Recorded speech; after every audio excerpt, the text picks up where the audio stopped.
নমস্কাৰ, মই ৰঞ্জন চৌধুৰী। প্ৰথমতে কৈ লওঁ যে আপোনালোক কিন্তু একদম যিমান সোনকালে পাৰে আমাৰ ছাবস্ক্ৰিপশ্যনটো কৰি ল'ব, কাৰণ ইয়াৰ আগৰ এপিছ'ডত কিন্তু আমি খুব এটা গুৰুত্বপূৰ্ণ দিছোঁ। যিসকল আমাৰ ইতিমধ্যে মানে ছাবস্ক্ৰাইবাৰ আছে তেওঁলোকে এনজয় কৰিছে, তো গতিকে আপোনালোক যদি এনজয় কৰিব বিচাৰে আমি একদম লেটেষ্ট টপিকছৰ ওপৰতে কথা পাতোঁ। এয়া আছিলে আপোনাৰ এই অখিল গগৈৰ ওপৰতে যোৱা বছৰ 2024 নৱেম্বৰত আমি খণ্ড 1 কৰিছিলোঁ, মানে অখিল গগৈ আৰু অসমৰ ৰাজনীতি খণ্ড 1 কৰিছিলোঁ। এতিয়া লাষ্ট এপিছ'ড গ'ল কিন্তু আমাৰ অখিল গগৈ আৰু অসমৰ ৰাজনীতিৰ ওপৰত খণ্ড 2। তো তেনেকুৱাকৈ কিন্তু অসমৰ কোনো টিভি চেনেলে সাহস পোৱা নাই ধাৰাবাহিকভাৱে তেওঁৰ মানে বিষয়ে আলোচনা কৰিবলৈ। আমি কিন্তু ষ্টাৰ্ট কৰিছোঁ, আমাৰ এইটো 2 নম্বৰ এপিছ'ড গৈ আছে। গতিকে ইমিডিয়েটলি আপোনালোকে ছাবস্ক্ৰাইব কৰক আৰু এই ভিডিঅ' শ্বেয়াৰ কৰিব, কাৰণ অসমৰ মানুহে, যদিও মই ধৰি লওক নেশ্যনেল ইণ্টাৰনেশ্যনেল বিভিন্ন পলিটিক্সৰ ওপৰতো কথা পাতি আছোঁ, এটলিষ্ট অসমৰ ৰাজনীতিততো অসমৰ মানুহটো অলপ গম পাব লাগে ন। প্লিজ আপোনালোকে ছাবস্ক্ৰাইব কৰি ল'ব। তো কথাটো হ'ল কি এনেকুৱা, মোৰ ভুল নহ'লে 2022 হ'ব লাগে দেই। 2022 2022-ৰ 23 ফেব্ৰুৱাৰী অসমীয়া প্ৰতিদিন কাকতত প্ৰথমতে আহিছিলে, তাৰপিছত আৰু 2-এটা পেপাৰতো ওলাইছিলে মোৰ এটা প্ৰবন্ধ। এয়া আছিলে হ'ল কি আপোনাৰ ৰাছিয়া ইউক্ৰেইন যুদ্ধৰ উপলক্ষে এটা হোৱাৰ সম্ভাৱনাৰ ওপৰত মই লিখিছিলোঁ। তো 23 তাৰিখে 2022-ৰ 23 ফেব্ৰুৱাৰী যেতিয়া ওলালে, সেইদিনাখন সিমান এটা মই টেলিফোন পোৱাই নাই বুলি ক'ব পাৰে, খুব সীমিত পাইছিলোঁ। কিন্তু 24 তাৰিখ ৰাতি একদম ধাৰাধাৰ ফোন আহিব ধৰিলে।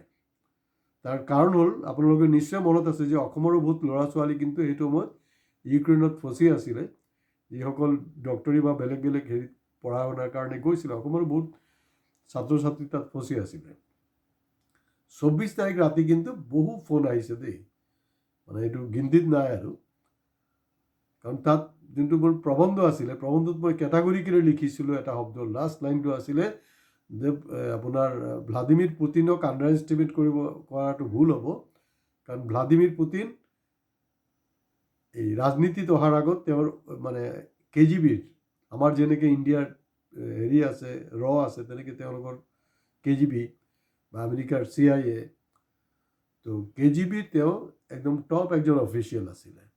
গতিকে KGBৰ টপ অফিচিয়েল থকা মানে নিশ্চিতভাৱে কমিউনিষ্ট পাৰ্টিৰ পলিট ব্যুৰোৰ লগতো সম্পৰ্ক থকা এজন মানুহ, তেনেকুৱা এটা মেচিউৰিটি থকা থাকিবই লাগিব। সেইটো ছিষ্টেম আছিলে তেতিয়া, তদানীন্তন USSRৰ ছিষ্টেম সেইটোৱে আছিলে। তো বহুতে মোক সুধিব ধৰিলে যে আপোনাৰ লগত KGBৰ কিবা সম্পৰ্ক আছে নেকি, এই লাষ্ট লাইনটো চাই দেই। মই ক'লে KGBৰ কোনো সম্পৰ্ক নাই, জাষ্ট মই বেকগ্ৰাউণ্ডটো তেখেতক দিছোঁ যে এইটো মানে আমাৰ যেনেকৈ লালু পাঞ্জু আপোনাৰ মিনিষ্টাৰ হৈ যায়, অমুক হৈ যায়, তমুক হৈ যায়, তেনেকুৱা নহয়, তেওঁৰ বেকগ্ৰাউণ্ড সেইটো আছিলে। গতিকে চিটুৱেশ্যনটোক আণ্ডাৰ এষ্টিমেট কৰিব নালাগে। তো যিসকলৰ প্ৰতিদিন আছে এইখন, যদি আছে ঘৰত এতিয়াও বা অনলাইন ছাবস্ক্ৰিপশ্যন যিসকল অসমীয়া প্ৰতিদিন কাকতৰ আছে তেওঁলোকে অনলাইনত পাব, আৰু অসমৰ কেইবাটা নিউজ পেপাৰতো ওলাইছিলে, অনলাইনত পাই যাব, সেইটো পঢ়িব পাৰে। 2022 তো প্ৰগ্ৰাম আছিলে একচুৱেলি 2025-ৰ প্ৰতি বছৰে এটা প্ৰগ্ৰাম থাকে যে 22 ফেব্ৰুৱাৰীৰ পিছত মই এটা এপিছ'ড কৰিম,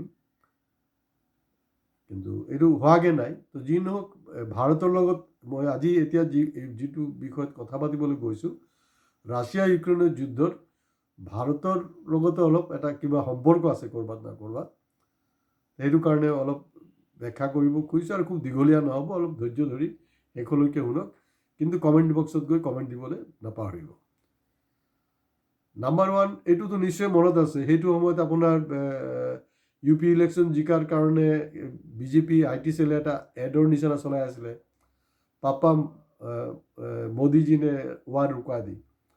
তো কি যুদ্ধ ৰখালে আপোনালোকে দেখিছেই, এতিয়ালৈকে তেওঁ মণিপুৰৰ যুদ্ধই ৰখাব পৰা নাই।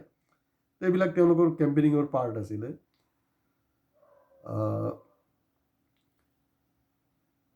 আমি এতিয়াৰ চিলেবাছত আছে নে নাই মই নাজানো, এতিয়া বৰ্তমান এডুকেশ্যন মানে পঢ়া শুনাৰ লগত কি কোৰ্চ চলি আছে মই খুব বেছি এটা আপডেট নহয়। যেনেকৈ ধৰি লওক যোৱা সময়ছোৱাত ছ'চিয়েল ষ্টাডিজৰ ওপৰত এটা বিতৰ্কিত কুৱেশ্যন আহিছিলে, সেইটোৰ ওপৰত মই এটা এপিছ'ড কৰিছিলোঁ। গতিকে যিসকলে দেখা নাই সেইটো নিশ্চয় আপোনালোকে দেখিবলৈ চেষ্টা কৰিব। যিহেতু পাঠ্যক্ৰম চিলেবাছৰ কথা আহিলে সেইকাৰণে কৈছোঁ যে আমি যেতিয়া পঢ়িছিলোঁ তেতিয়া ইতিহাসত এটা হেৰি আছিলে যে আপোনাৰ আলেকজাণ্ডাৰ ভাৰত আক্ৰমণ, নিশ্চয় মনত আছে। আলেকজাণ্ডাৰ, তাৰপৰে ৰজা পুৰুক আপোনাক বন্দী কৰিছিলে। বন্দী কৰাৰ পিছত আলেকজাণ্ডাৰ সুধিছে যে তুমি মোৰ পৰা কি ধৰণৰ ব্যৱহাৰ আশা কৰি আছা। তো ৰজা পুৰুৱে কৈছিলে না একজন ৰজাই আন এজন ৰজাৰ লগত যি ধৰণৰ ব্যৱহাৰ কৰা উচিত মই তেনেকুৱা এটা ব্যৱহাৰ আশা কৰি আছোঁ। তো আলেকজাণ্ডাৰ সেইটোত আপ্লুত হৈছিলে যে নাই সি বাপ কা বেটা হয়, মানে উত্তৰো তেনেকুৱাকৈ দিলে আৰু হাৰি গৈছে। হাৰি যোৱাৰ পিছতো কিন্তু সি নতস্বীকাৰ হোৱা নাই। তো এইটোৰ লগত মই যদিও ধৰি লওক ইউক্ৰেইনৰ প্ৰেচিডেণ্ট জেলেনস্কিৰ লগত একমত নহয়, তেখেতেও কম মানে হেৰি নহয় আৰু তেওঁ কি কৰিছে নাই কৰা, আল্টিমেটলিতো কাৰো লাভটো একোৱেই হোৱা নাই। তেওঁ বেলেগৰ কথাত চলি আছিলে আৰু এণ্ড অফ দি ডে ইউক্ৰেইনৰ কোনো লাভ হোৱা নাই ইয়াত। ৰাছিয়াৰ হোৱা নাই বাৰু, এইটো বেলেগ কথা। তো ৰাছিয়াৰ নিজস্ব এটা সুকীয়া পলিটিক্স আছে, কিন্তু ইউক্ৰেইন চবতকৈ বেছি ক্ষতিগ্ৰস্ত হৈছে। তেওঁলোকৰ ইউৰোপিয়ান কাণ্ট্ৰি নেটোৰ লগত চুক্তি আছে, সেইটোৰ ওপৰত ডিপেণ্ড কৰি তেওঁলোকে সাহায্য লৈছে। তো ৰিচেণ্টলি মই এপিছ'ড কৰাৰ উদ্দেশ্য এটাই যে ৰিচেণ্টলি, কাৰণ এই আপোনাৰ আলেকজাণ্ডাৰ আৰু পুৰুৰ কথাটো মনত পৰিলে, ট্ৰাম্পৰ লগত তেওঁৰ যোনটো চিটিং হ'ল, তাৰমানে তেওঁৰ লগত একচুৱেলি ট্ৰাম্পৰ লগত এটা মিনাৰেল একৰ্ড হোৱাৰ কথা আছিলে। অৰ্থাৎ তেওঁলোকে যে ইমান এইড স্পেচ দিলে, ইমান টকা খৰচ যে কৰিলে, তাততো ৰিটাৰ্ণটো লাগে ন। কাৰণ আমেৰিকা চাওক, আমেৰিকা বিজনেছ বিলিভ কৰে আৰু ট্ৰাম্পটো সেইবিলাকত চেম্পিয়নে হয়, মানে একদম বিজনেছটো ভালকৈ জানে, গুজৰাটীতকৈও আৰু ভয়ংকৰ। আৰু আমিতো জানো যে গুজৰাটী বিজনেছ জানে, কিন্তু ট্ৰাম্প কিন্তু আৰু এক ডিগ্ৰী ওপৰত আছে দেই। তাত তেওঁলোকৰ ডিল হোৱাৰ আছিলে সেইটো, কিন্তু শেষলৈকে কিন্তু ডিলটো হ'ব পৰা নাই। কাৰণ আপোনালোকে বিভিন্ন সংবাদ মাধ্যমত নিশ্চয় দেখিছে আপোনালোকে যে তেওঁৰ লগত ট্ৰাম্পৰ লগত কিন্তু মানে ৰীতিমতে মানে হেৰি হ'ল, তৰ্কাতৰ্কি হৈছে। আৰু তেওঁ ৰখাইছে যে নাই আমাৰ এমুক নহয় তমুক নহয়, অকল আপুনি আমাক হেল্প কৰা নাই, আপুনি হেল্প কৰিছে, ধন্যবাদ দিছোঁ, কিন্তু বিভিন্ন বিষয়ত কিন্তু ক্ৰছ কৰিছে দেই, ক্ৰছ কৰিছে। আৰু তেওঁ ইংলিছত কথা ক'ব জানে। অৱশ্যে আমাৰ মোদী ডাঙৰীয়া যেতিয়া হেৰিলৈ যায়, তেওঁ সাধাৰণতে তেওঁ ইণ্টাৰপ্ৰেটাৰ থাকে, কি ধৰণে কথা পাতে নাজানো। তেওঁৰ ওচৰততো আপোনাৰ হিন্দীত ট্ৰাম্পে যিবিলাক মানে, কাৰণ ট্ৰাম্পে চিধা চিধি কথা ক'বলৈ গ'লে, একদম খোলাখুলি ক'বলৈ গ'লে, ট্ৰাম্পে জেলেনস্কিক কিন্তু খুব লাজ দিছে, মানে বিভিন্ন মানে হিউমিলেট কৰিছে। আৰু এইটো ছ'চিয়েল মিডিয়াত অলৰেডি ভাইৰেল হৈ আছে, আপোনালোকে চাব। কিন্তু মানে জেলেনস্কি কিন্তু সেই বস্তুবিলাক বৰদাস্ত কৰা নাই, তাত বহি কিন্তু কথাবিলাকৰ প্ৰত্যুত্তৰ দিছে দেই। আৰু আমাৰ মোদী ডাঙৰীয়াকো কিন্তু যথেষ্টভাৱে মানে ইণ্ডিয়াৰ এগেইনষ্টত, যেনেকৈ ধৰি লওক আপোনাৰ এই ইণ্ডিয়াৰ যে টেৰিফটো যে বঢ়াই দিয়াৰ প্ৰশ্ন, বিজনেছৰ ক্ষেত্ৰত বা বাকী যিবিলাক কথা আছে, সেইবিলাক কিন্তু তেওঁ এটাৰ পিছত এটা কৈছে। মোদী মনে মনে বহি হাঁহি আছে, আৰু মোদী বুজা নাইতো হ'বই নোৱাৰে, কাৰণ ট্ৰাম্পে ইংলিছত কৈ আছিলে হয়, কিন্তু তাত কিন্তু ইণ্টাৰপ্ৰেটাৰ আছিল আৰু হিন্দীত বাকাইদা কিন্তু ট্ৰেন্সলেট কৰি কৈ আছিলে কথাবিলাক। আৰু তেওঁ মোদীৰ একেবাৰে ওচৰতে আছিলে, চব বস্তু স্পষ্টকৈ শুনা পাইছিলে তেখেতে, কিন্তু সেইবিলাকৰ কোনো উত্তৰ দিয়া নাই। এনেকেই জাষ্ট কি বুলি ক'ম আৰু হাঁহি আছিলে, মানে অকৰাৰ নিচিনা। এনেকুৱা এটা লাগিছে যেনেকৈ ধৰি লওক মানে আদানীক হয়তো RSSক মাইনাছ কৰিলেও হয়তো মোদী জীয়াই থাকিব পাৰিব, এইটো ষ্টেজত তেওঁ আহিছে। কিন্তু আদানীক মাইনাছ কৰিলে কিন্তু মোদী জীয়াই থাকিব নোৱাৰে। মই চিম্পলি এটা এক্সাম্পল দিওঁ। মই 2014 মানে পৰিৱৰ্তন নে প্ৰতাৰণা লিখোঁতেও লিখিছিলোঁ যে Modi is nothing, is a political product promoted by the corporate. কাৰণ 2006 চনতো যেতিয়া তেওঁ তিনিচুকীয়াত আহিছিলে, তিনিচুকীয়াৰ একদম চহৰৰ মাজমজিয়াত তামোলবাৰী খেলপথাৰত পিউলিফুকৰ ময়দানত যোনটো আপোনাৰ মিটিং হৈছিলে, তাত মানুহ 1500 মানুহ গোট খাইছিলে। 1500 2006। আৰু য'ত য'ত গৈছিলে তেওঁ ইলেকশ্যন কেম্পেইনত চবতে বিজেপি হাৰিছিলে। তো গতিকে এই কিছু বছৰৰ ভিতৰতে একদম মেজিক হৈ যাব এইটো হ'বই নোৱাৰে। তো গতিকে আদানীৰ ওচৰত মোদীৰ ট্ৰাম্প কাৰ্ডটো আছে, কিন্তু ট্ৰাম্পৰ ওচৰত এনেকুৱা লাগিছে যে মোদীৰ কিবা এটা উইকনেছ তেওঁ হয়তো ট্ৰাম্পে জানে, যিটো কাৰণে মোদী মানে ওচৰত বহাই লৈ কিন্তু আৰু এই এনেকুৱা পৰিস্থিতি আমাৰ দেশ আজি স্বাধীন হোৱা ইমান বছৰ হোৱাৰ পিছতো কোনো প্ৰধানমন্ত্ৰী কিন্তু বহিৰাষ্ট্ৰত গৈ এই ধৰণে কোনো ৰাষ্ট্ৰপ্ৰধানে, বিশেষকৈ আমেৰিকাৰ ৰাষ্ট্ৰপ্ৰধান প্ৰেচিডেণ্টে কিন্তু তেনেকুৱাকৈ উপলংঘাকৈ কথা পতা নাই আৰু তেনেকুৱাকৈ হেৰিও কৰা নাই আৰু কি মানে এইটোক আপোনাৰ কি বল এইটো মানে মানে লাজ দিয়াৰ পলিটিক্সও কৰা নাই, কিন্তু তেখেতে কৰিছে। তো তেওঁতো ক্লেইম কৰি থাকে না যে 56 ইঞ্চিত বুকু, কিন্তু সেইটো মই দেখিলোঁ যে 6 ইঞ্চি আছেনে নাই সেইটো লৈ এটা সন্দেহ। তো গতিকে তেওঁ এই মই যে ক'লোঁ আৰম্ভণিত যে আমি যে ইতিহাসত পঢ়িছিলোঁ যে আলেকজেণ্ডাৰ আৰু পুৰুৰ কথাটো, তেওঁ কিন্তু বীৰৰ নিচিনা কথাবিলাকৰ উত্তৰ দিছে আৰু আমাৰ মোদী ডাঙৰীয়া উত্তৰ দিয়া নাই, হাঁহি আহিছে।